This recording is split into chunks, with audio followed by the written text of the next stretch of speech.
मी आज एक अशी गोष्ट केली आहे, ती करण्याचा प्रयत्नही मी आजपर्यंत कधी केला नव्हता. तर नमस्कार मंडळी, मी प्रीती. स्वागत आहे तुमचं माझ्या छोट्याशा व्लॉगमध्ये. तर आज आमच्याकडे विडे घेण्याची प्रथा असते, त्यासाठीच मी तयार होऊन विड्याचं साहित्य घेऊन मावशीच्या घरी आले होते. तिथे बायांना बोलावून आम्ही हळदी कुंकू करून घेतलं. आणि काल मग माझी तब्येत खराब असल्यामुळे मी काही नवऱ्यासोबत फोटो काढले नव्हते, तर आज आम्ही ते फोटोही काढून घेतले. आणि घरी आले, चेंज केलं, रील काढल्या आणि घराला कुलूप लावून मस्तपैकी मी निघाले होते. तर माझ्या कुलपाला एक किचन आहे, ते किती छान दिसतंय ना. तुम्हाला आवडलं का नक्कीच सांगा.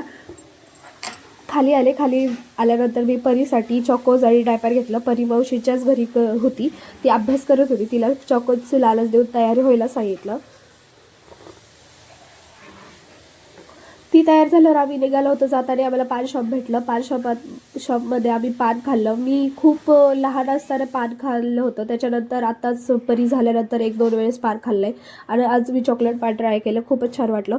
मस्तपैकी आम्ही तिथून निघालो, साईडवर आलो. साईडवर आल्यानंतर आमचं घर बांधायला चालू आहे.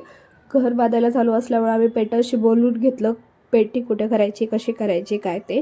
घरात सध्या किचन आणि मांडणी झालेली आहे, तर आम्ही किचनला आणि मांडणीला थोडंसं पाणी वगैरे मारून घेतलं. काम केल्यानंतर आम्ही मग मस्तपैकी पतंग उडवलं. ही गोष्ट अशी आहे जी कधीच मी आयुष्यात केली नव्हती. लहानही असताना आजपर्यंत मी कधीच पतंग हातातही घेतलं नव्हतं, ना त्याला उडवायचा प्रयत्न कधी केला होता. पण आज मी हातात घेतलंही, प्रयत्नही केला आणि एवढी उंच पतंग गेली होती. मला तर खूपच भारी वाटलं की आज इतक्या वर्षानंतर मी एवढं काहीतरी चांगली गोष्ट करते. तसंच पतंग उडवून झाल्यानंतर आम्ही घरी आलो. घरी जाताना आम्हाला पाणीपुरी आणि दाबेलीचा स्टॉल दिसला. मग जाताना पाणीपुरी दाबेली खाणं तर हे कन्फर्मच आहे. मस्तपैकी पोट भरून पाणीपुरी आणि दाबेली खाल्ली. घरी आले, शेजारी एक बोरनान होतं. मस्तपैकी मी आणि परी त्या बोरनानलाही गेलो. असा आजचा आमचा दिवस संपला. भेटूया उद्या एका परत व्लॉगमध्ये. माझे व्हिडिओ आवडत असेल तर प्लीज माझ्या चॅनलला सबस्क्राईब करा. धन्यवाद.